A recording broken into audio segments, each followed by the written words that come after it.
नमस्ते, मी Snehal दर्पणकर. SP9 मराठीमध्ये आपलं पुन्हा एकदा स्वागत. तर पाहुयात आजची विशेष बातमी. महाराष्ट्राच्या सामाजिक आणि सुधारणावादी परंपरेत 1905 ते 1956 असे सतत 5 दशके ज्यांनी समाज सुधारणा घडवून आणल्या, त्या कर्मयोगी संत गाडगेबाबा यांची आज जयंती.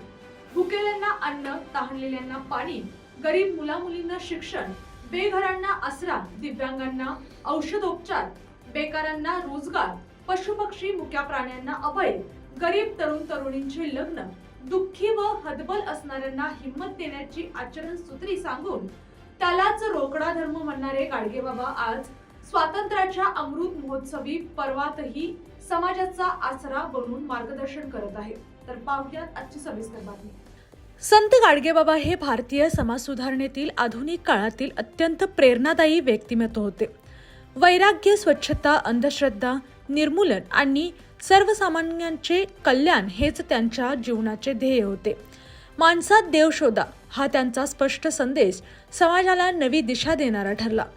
23 फेब्रुवारी 1876 रोजी अमरावती जिल्ह्यातील शेनगाव येथे त्यांचा जन्म झाला. लहानपणी त्यांना डेबू असे म्हणत. बालपणीच्या संघर्षांनी त्यांच्या मनात दीनदुबळ्यांसाठी कार्य करण्याची प्रेरणा निर्माण केली. 1905 नंतर त्यांनी संसार त्यागून गावोगावी फिरत कीर्तनाच्या माध्यमातून अंधश्रद्धा, जातीभेद, कर्मकांड, प्राण्यांची बळी प्रथा आणि अस्वच्छता यावर प्रखर प्रहार केला. त्यांच्या कीर्तनात संत वाङ्मयाचा प्रभावी वापर असे.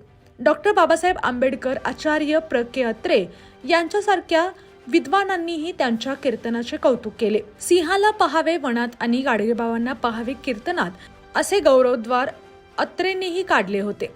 गाडगेबाबांनी ज्या गावात प्रवेश केला तेथे प्रथम स्वच्छता मोहीम राबवली. स्वतः खराटा हातात घेऊन रस्ते, मंदिर, परिसर, तलाव स्वच्छ केले.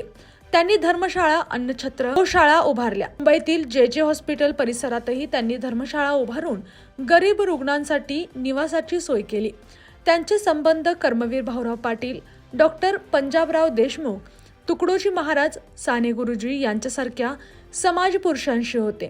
शिक्षणातूनच समाज परिवर्तन शक्य आहे हा डॉक्टर बाबासाहेब आंबेडकर यांचा विचार त्यांनी लोकांपर्यंत पोहोचवला. 8 नोव्हेंबर 1956 रोजी मुंबईत त्यांनी शेवटचे कीर्तन केले.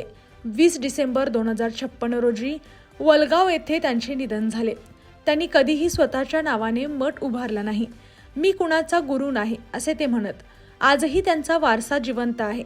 महाराष्ट्र शासनाचे संत गाडगोजी बाबा ग्राम स्वच्छता अभियान आणि संत गाडगोजी बाबा अमरावती विद्यापीठ हे त्यांच्या कार्याचा सन्मान आहे. त्यांच्या विचारांची प्रेरणा आजही समाजाला मार्गदर्शक ठरत आहे. या आणि अशाच बातम्यांसाठी पाहत रहा SP9 Marathi. Your time, your news. धन्यवाद.